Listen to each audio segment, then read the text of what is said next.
pagsugat nato sa bagong tuig, sayra nato kung unsa kamahinungdanon ang color of the year nga Viva Magenta sa Year of the Water Rabbit. Busa, let's all welcome one of Sugbuanon's fashion designer, Mr. Dexter Alazas.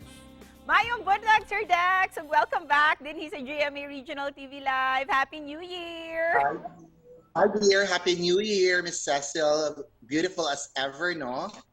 Perfect for the morning. Thank you so much. You look great as well, Sir Dex. Kumusta ang pagsugat nimo sa bagong tuig 2023? Very well. I think this is one of those years that we're looking forward to a lot of optimism, new adventures, and we're here right now to really put our best foot forward, with a new year. After all the pandemic and everything has been, settled, now we're ready to really venture into new things. Let's talk about the color of the year 2023. Why is it nga Viva Magenta ang napiling color of the year? Unsay mga characteristics ni ining color, Sir Dex? Yeah, well, basically, this is according to Pantone, diba? And then Pantone is the authority of the color and globally.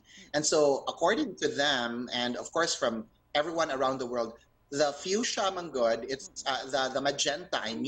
It's really a family of the reds, and the red is has empowering a nature. So basically, it's a toned down version of the red. So it's really more a very assertive instead of being aggressive. No, so it's assertive. It's it's very optimistic and it's full of vigor. Ikaw, Sir Dex, personally, what's your take aning magenta na color? Unsa ni ka importante to add color sa ato ang mga outfit this new year?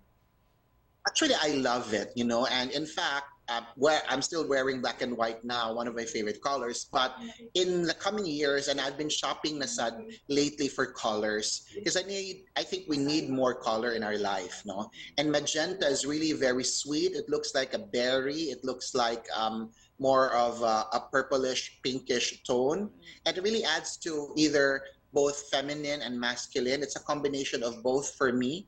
And I love that color because it's really like a rosy color. So it's one of those things, one of those colors that gives us more life. And isip usa ka, Sir Dex, sa mga haligi sa fashion dinhi sa Sugbo. Unsay mahatag nimo nga mga advice o tips? Ilabi na sa mga teens and mga adults kabahin sa ilahang mga OOTD nga pwede kaayo, wearable kayo this year.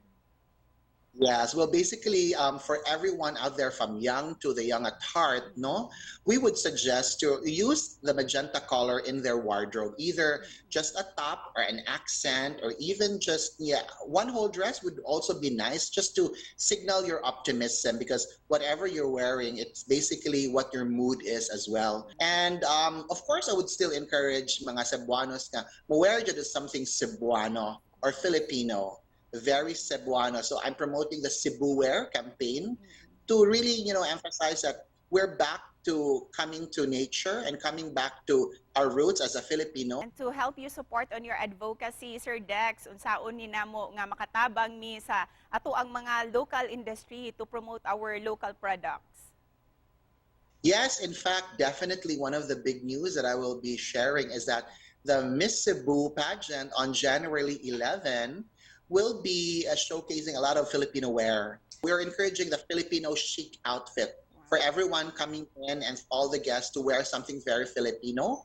And so that is something that we're excited about, to really promote local and bridging bridging Cebu to the world. That's what the aim for Miss Cebu is. And so with our fashion as well, let's show the world that our soft power in terms of heritage, culture, and fashion is really deeply rooted with, our being Filipino. Isip pa na po, Sir Dex, usay New Year's message nimo para sa ato ang mga kapuso nga nagtan-aw karong buntaga? Yes, to all the Kapuso, viewers out there, we just like to, tell you that and encourage you to really think positive, look beyond your horizon, and, probably reach more heights in terms of fashion. Don't be afraid to explore, as the color suggests, magenta. Thank you so much for joining us this morning, Sir Dexter. Happy New Year once again.